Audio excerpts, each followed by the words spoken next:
NEET 2025 aim ചെയ്യുന്ന കുട്ടികളാണല്ലേ എല്ലാവരും. അപ്പോൾ അതിന് വേണ്ടിയിട്ടാണ് നമ്മൾ സൈലത്തിൻ്റെ ഓഫ്ലൈൻ സെൻറ്റേഴ്സ് ഉള്ളത്. അപ്പോൾ നമ്മുടെ ഈ ഒരു ഓഫ്ലൈൻ സെൻറ്ററിൽ 100% സ്കോളർഷിപ്പോടെ പഠിക്കാനാണ് നമ്മുടെ സാറ്റ് എക്സാം വരുന്നത് മെയ് 12-ാം തീയതി. അപ്പോൾ അതിൽ കുറേ കുട്ടികൾ എന്ത് ചെയ്തു, രജിസ്ട്രേഷൻ ചെയ്ത് കഴിഞ്ഞതാണ്. അപ്പോൾ ഇനി നിങ്ങൾക്ക് അറിയേണ്ടത് എന്താണ്, ഈ സെൻറ്റേഴ്സുകൾ അല്ലെ, എക്സാം എഴുതേണ്ട സെൻറ്റേഴ്സുകൾ എവിടെയൊക്കെയാണെന്നാണ്. അപ്പോൾ പല ജില്ലകളിലായിട്ട് ഓരോ സെൻറ്റേഴ്സുകൾ സ്കൂളുകളിലും അതുപോലെ തന്നെ നമ്മുടെ സൈലത്തിൻ്റെ ഓഫ്ലൈൻ സെൻറ്റേഴ്സുമാണ് ഉള്ളത്. അപ്പോൾ ഓരോന്നും ഡീറ്റെയിൽ ആയിട്ട് മിസ് ഈ ഒരു വീഡിയോയിൽ പറഞ്ഞു തരാൻ പോവുകയാണ്. അപ്പോൾ നമ്മുടെ ആലപ്പുഴ നടക്കുന്നത് SDV ബോയ്സ് HSSലാണ്. അതുപോലെ എറണാകുളം വരുന്നത് നമ്മുടെ മാതാനഗർ പബ്ലിക് സ്കൂൾ കടവന്ത്രയാണ്. അതുപോലെ തന്നെ ഇടുക്കിയിലുള്ള കുട്ടികൾക്ക് വേണ്ടിയിട്ട് വരുന്നത് Don Bosco Infant Jesus residential സ്കൂളാണ് കട്ടപ്പനയിൽ. ആൻഡ് കണ്ണൂർ നമ്മുടെ തലശ്ശേരി മുബാറക് ഹയർ സെക്കൻഡറി സ്കൂളിലാണ്.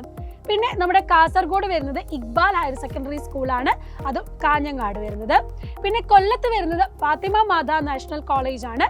പിന്നെ കോട്ടയം നമ്മുടെ ഹൈബ്രിഡ് ക്യാമ്പസ് തന്നെയാണ് വരുന്നത്, കോട്ടയത്തുള്ളത്. ആൻഡ് കോഴിക്കോടും നമ്മുടെ എരഞ്ഞിപ്പാലമുള്ള ഹൈബ്രിഡ് ക്യാമ്പസ് സെൻറ്ററിൽ തന്നെയാണ്. മലപ്പുറത്ത് വരുന്നത് പ്രസന്റേഷൻ HSS പെരിന്തൽമണ്ണ. അതുപോലെ പാലക്കാട് വരുന്നത് MES HSSലാണ്. പിന്നെ പത്തനംതിട്ട വരുന്നത് നമ്മുടെ Catholicate higher secondary school Makkamkunnu college road Pathanamthitta.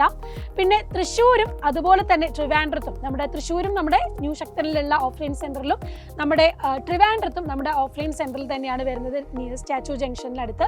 Wayanad വരുന്നത് നമ്മുടെ സെന്റ് ജോസഫ്സ് കോൺവെന്റ് സ്കൂളാണ് കൽപ്പറ്റയിലുള്ളത്.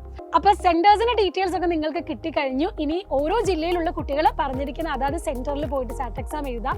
അപ്പോൾ രജിസ്ട്രേഷൻ നടത്താത്ത കുട്ടികൾ എന്ത് ചെയ്യുക, തന്നിരിക്കുന്ന QR കോഡ് സ്കാൻ ചെയ്ത് എത്രയും പെട്ടെന്ന് തന്നെ രജിസ്റ്റർ ചെയ്യുക. അടിപൊളിയായിട്ട് സാറ്റ് എക്സാമിന് പ്രിപ്പയർ ചെയ്യുക. All the very best.